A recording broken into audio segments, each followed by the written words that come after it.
जी पाकिस्तान में कितनी मिलती है प्लेयर्स को, कभी ना ही पूछते तो अच्छा था वैसे। जाहिर है कि अब कंपैरिजन तो अब इंडिया तो सबसे ज्यादा पैसे देता है अपनी प्लेयर्स को, अब सबसे रिचेस्ट बोर्ड है तो उसका मुकाबला तो नहीं हो सकता। किस तरह टेस्ट क्रिकेट खेलने वाले लोगों को फोकियत दी है, इज्जत दी है। बम पड़ गया भाई, बीसीसीआई ने सेंट्रल कॉन्ट्रैक्ट अनाउंस किया है, क्योंकि मसला ये है कि जो मैं देख रहा था सेंट्रल कॉन्ट्रैक्ट तो दिए जाते हैं। अब जैसे जो A+ कैटेगरी है जिसमें रोहित शर्मा, कोहली वगैरह है, इसमें 7 करोड़ साल का मिलता है इनको। अब 7 करोड़ इंडियन रुपीज का मतलब होता है तकरीबन I think 20-21 crore Pakistani rupees हो जाएगा। इंडिया से अगर हम अपने आप को on a serious note compare करें तो हम उनसे काफी पीछे हैं। नहीं हम आगे नहीं हम आगे। 7 करोड़ 80 लाख बनती है, मगर उनको इंडियन रुपीस में कन्वर्ट करें तो तकरीबन 2.5 करोड़ रुपए बनता है, मगर इंडियन क्रिकेटर्स को A+ कैटेगरी में 7 करोड़ मिलते हैं। ये कितना अच्छा बीसीसीआई का इक़दाम है और हमें कितनी जरूरत है, हमें अपने सेंट्रल कॉन्ट्रैक्ट्स में क्या चेंजेस करनी चाहिए। हेलो दोस्तों, बीसीसीआई ने इंडिया का सेंट्रल कॉन्ट्रैक्ट अनाउंस कर दिया है और इसमें कुछ बड़े प्लेयर बाहर भी करे गए हैं जिन्हें इतना घमंड आ गया था कि वो बीसीसीआई से बड़े हैं, और खासकर बीसीसीआई ने उन्हें बाहर करा है इसीलिए। और इसमें कुछ नाम ऐसे भी है जिन्हें बाहर नहीं होना चाहिए था इस सेंट्रल कॉन्ट्रैक्ट से। जी हाँ दोस्तों, श्रेयस अय्यर और ईशान किशन को इस सेंट्रल कॉन्ट्रैक्ट से बाहर कर दिया है। 4 ग्रुप में बांटे गए central contract, A+, A, B और C कैटेगरी है, जिसमें A+ में 4 नाम है, विराट कोहली, रोहित शर्मा, बुमराह और जडेजा। और हैरानी की ये बात है कि कुलदीप यादव को B कैटेगरी में रख रखा है, जो कि वो तीनों फॉर्मेट खेलते हैं। और यहाँ हार्दिक पांड्या सिर्फ एक फॉर्मेट खेलता है, वो भी इतनी टाइम से इंजर्ड है, उसे एक कैटेगरी में रख रखा है। ये सोचने वाली बात है क्योंकि कुलदीप यादव तुम्हारा मैच विनर बॉलर है, काफी सालों से कुलदीप यादव अच्छी परफॉर्म करते आ रहा है इंडिया के लिए, तुमने उसे B कैटेगरी में रख दिया। और वहीं चहल को भी बाहर कर दिया सभी कॉन्ट्रैक्ट से, ना वो A में, ना B में, ना C में, उसी अपने घर पे है। और इतने महंगे सेंट्रल कॉन्ट्रैक्ट देख के पाकिस्तान मीडिया तो ऐसे जल गई कि हमारे प्लेयर को तो इतने पैसे भी नहीं मिलते, और उनको तो वैसे भी 6-6 महीने 5-5 महीने तक सैलरी मिलती भी नहीं है। और बीसीसीआई ने साफ बोल दिया कि सेंट्रल कॉन्ट्रैक्ट में ये भी लिख दिया है कि रणजी खेलना, डोमेस्टिक लीग खेलना जरूरी है सभी प्लेयरों के लिए। और ये बहुत अच्छा कर रखा है क्योंकि सब प्लेयर आईपीएल के लिए फिट हो जाते हैं, जब डोमेस्टिक की बात आती है कोई नहीं खेलता। रोहित शर्मा ने भी साफ बोल दिया कि जिसे भूख है खेलने की वही टीम में रहेगा, वरना और कोई नहीं खेलेगा टीम में। साफ साफ चेतावनी दे दी है ईशान किशन, हार्दिक पांड्या और श्रेयस अय्यर को। बीसीसीआई के इस कदम में आपकी क्या राय है, कमेंट में जरूर बताएं। किस तरह टेस्ट क्रिकेट खेलने वाले लोगों को फोकियत दी है, इज्जत दी है, और जिन्होंने टेस्ट क्रिकेट नहीं खेली उन 2 छपड़ियों को बाहर कर दिया, उन 2 घंटों को बाहर कर दिया कि बेटा बाहर हो जाओ, टेस्ट क्रिकेट खेलोगे तो इज्जत मिलेगी, टेस्ट क्रिकेट नहीं खेलोगे तो उठा के बाहर फेंक दिए जाएंगे। इंडिया से नसीम भाई एक बड़ी जबरदस्त खबर आई है, जो आपने पहले बताया था कि ईशान किशन और श्रेयस अय्यर का कॉन्ट्रैक्ट जो खतरे में था अब वो पूरा बढ़ गया, कॉन्ट्रैक्ट खत्म कर दिया इंडिया ने उनका। This is what BCCI is.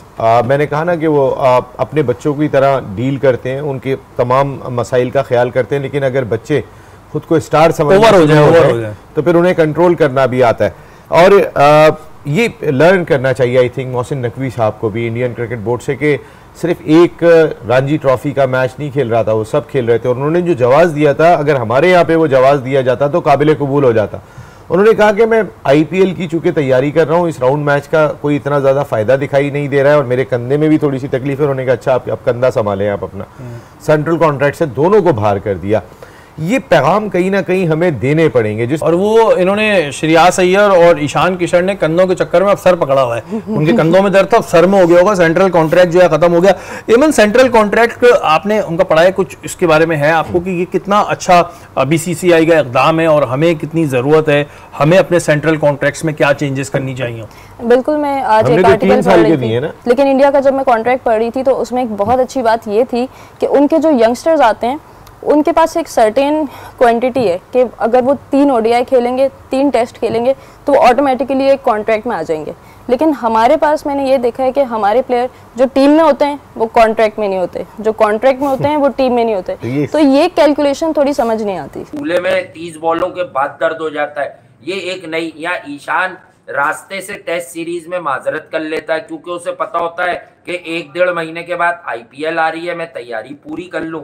तो भाईजान ये वाले बोल बच्चन BCCI ने तकरीबन कर दिए हैं खत्म, तो ये बिल्कुल एक अच्छा साइन है। हम कहते हैं और आज भी कह रहा हूं कि IPL दुनिया की टॉप रेटेड लीग है, सबसे रिचेस्ट है। मिला के देखा जाए तो 7 करोड़ 80 लाख बनती है, मगर उनको इंडियन रुपीस में कन्वर्ट करें तो तकरीबन 2.5 करोड़ रुपए बनता है, मगर इंडियन क्रिकेटर्स को A+ कैटेगरी में 7 करोड़ मिलते हैं। ये थोड़ा सा डिफरेंस मैं आपको बताना चाह रहा हूँ, कंपैरिजन नहीं है बट वैसे मैं आपको इन्फॉर्मेशन के लिए बता रहा हूँ। अब ये है कि 4 तरीकों से पैसे कैसे मिलते हैं। एक तो ये सेंट्रल कॉन्ट्रैक्ट हो गया जो कि साल भर का होता है एग्रीमेंट, और दूसरा मैच फीस होती है। जैसे 15 लाख रुपया एक टेस्ट मैच की फीस मिलती है, जो जिसको अब बीसीसीआई बढ़ाने जा रहा है। एक्चुअल में 15 लाख इंडियन रुपीज़ की मैं बात कर रहा हूँ, ये इंडियन क्रिकेटर्स को मिलती है। और उसके अलावा जो क्रिकेटर्स खेल रहे होते हैं, ये जो सेंट्रल कॉन्ट्रैक्ट है, इसमें ज़रूरी नहीं है कि आप टीम की तरफ से प्लेइंग 11 में भी हों। आप हो ना हो, नाम आए ना आए, आपको साल भर के लिए पैसे मिलेंगे जो आपकी कैटेगरी बनती है। वो डिपेंड करती है आपकी परफॉर्मेंस कैसी है, आपकी कंट्रीब्यूशन टीम की तरफ कैसी है, और आपको डोमेस्टिक के अंदर क्या रोल है, आप कितना खेलते हैं, उसके मुताबिक आइंदा साल का जो सेंट्रल कॉन्ट्रैक्ट है उसमें आपके नाम आएंगे। और तीसरी खास चीज़ कि आपको जब खेल रहे होते हैं, लाइक आप टूर के ऊपर होते हैं, तो आपको डेली अलाउंस के तौर पर मिलता है, और उसमें आपको ट्रैवल फ्री है, आपको फैसिलिटी ट्रेनिंग वगैरह की सब मिलती है। ये तीसरी तरह का होता है।